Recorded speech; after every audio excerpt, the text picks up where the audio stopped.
batuk TBC itu sering disertai dengan dahak yang kental atau bercak darah. Kenapa proses penyembuhannya cukup lama, sampai dengan 6 bulan? Karena bakteri penyebab TBC itu tumbuhnya pelan sekali.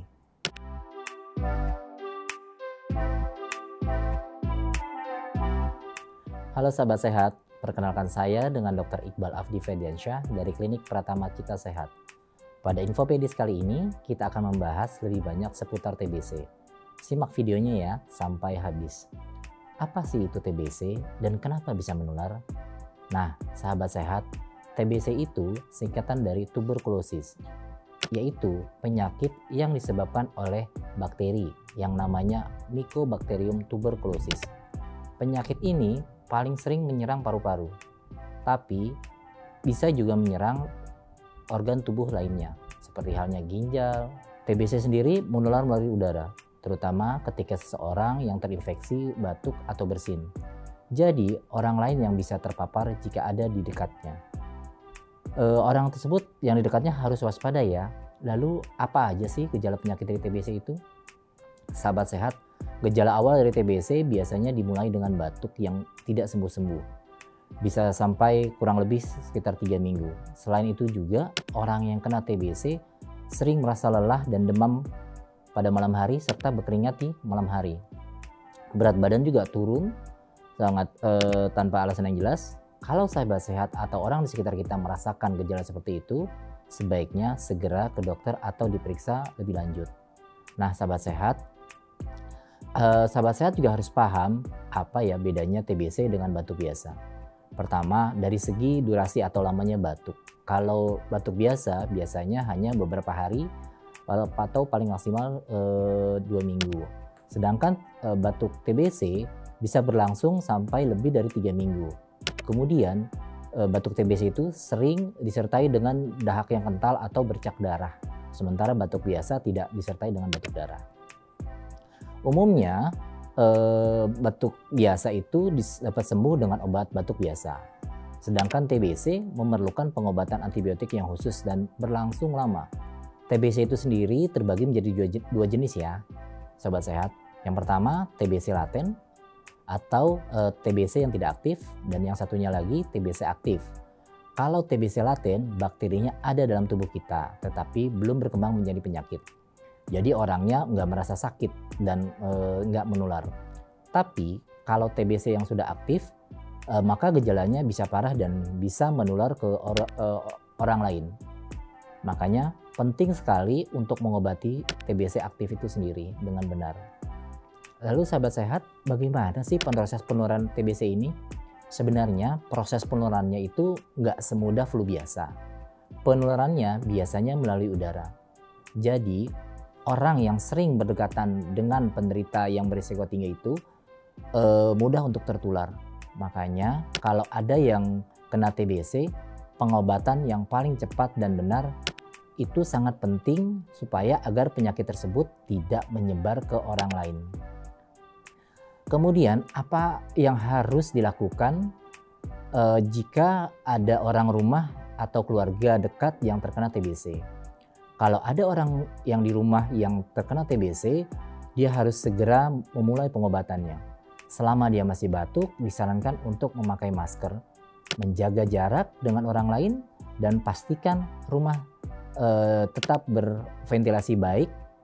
Dianjurkan untuk membuka untuk jendelanya. Orang yang tinggal serumah dengan kontak dekat dengan penderita juga harus diperiksa untuk mengetahui apakah orang tersebut menderita infeksi atau tidak.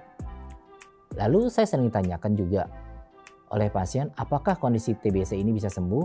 Maka jawabannya TBC bisa sembuh total kalau pengobatannya dijalani dengan serius dan benar. Pengobatan TBC itu sendiri biasanya berlangsung selama 6 bulan dengan kombinasi beberapa obat antibiotik. Yang penting jangan pernah berhenti minum obat meskipun sudah merasa lebih baik, karena bisa jadi bakterinya masih ada atau masih bertahan dan membuat TBC itu jadi lebih sulit diobati. Kenapa proses penyembuhannya cukup lama sampai dengan 6 bulan? Karena bakteri penyebab TBC itu tumbuhnya pelan sekali. Jadi butuh waktu yang cukup lama supaya obatnya bisa benar-benar bekerja membunuh semua bakteri. Kalau pengobatannya dihentikan terlalu cepat, maka bakteri bisa jadi kebal terhadap obat dan itu bikin pengobatannya jauh lebih susah. Untuk mengobati TBC, dokter biasanya memberikan kombinasi beberapa jenis obat antibiotik. Hal ini dilakukan untuk memastikan bakteri Mycobacterium tuberculosis itu dapat dibunuh dengan efektif dan mencegah resistensi obat. Beberapa obat TBC mungkin bisa menyebabkan mual, muntah, atau gangguan di hati. Kadang juga ada yang bisa merasakan ruam atau bahkan masalah penglihatan. Tapi sahabat sehat, jangan khawatir, efek samping ini jarang terjadi. Apalagi jika sudah sesuai dengan anjuran atau konsultasi dokter. Apakah anak-anak bisa kena TBC? Ya tentu, anak-anak juga bisa kena TBC. Meskipun frekuensinya lebih jarang dibandingkan orang dewasa. Gejalanya bisa mirip dengan orang dewasa, seperti batuk, demam, tapi kadang sulit dideteksi. Kalau sahabat sehat curiga anaknya kena TBC, sebaiknya segera diperiksakan ke dokter. Jika TBC tidak diobati dengan baik, bisa menyebabkan komplikasi serius seperti kerusakan di paru-paru dan kesulitan bernafas. Selain itu juga bisa menyebabkan penyakit pada jantung atau disebut dengan perikarditis. Selain itu juga TBC ekstra paru seperti menyerang pada ginjal, tulang, otak, ataupun kulit. TBC resisten obat atau MDR-TB yang lebih sulit lagi diobati dan seperti gangguan hati. TBC juga menyebabkan penyakit mental atau distres atau depresi akibat pengobatan yang jangka panjang.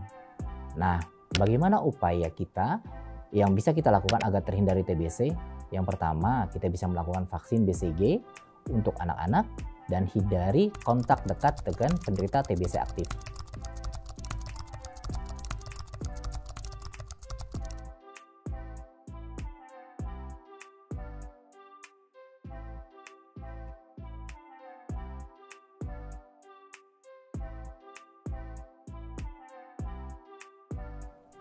Dan pastikan mereka menjalani pengobatan dan ikuti pengobatan TBC secara teratur untuk mencegah penularan.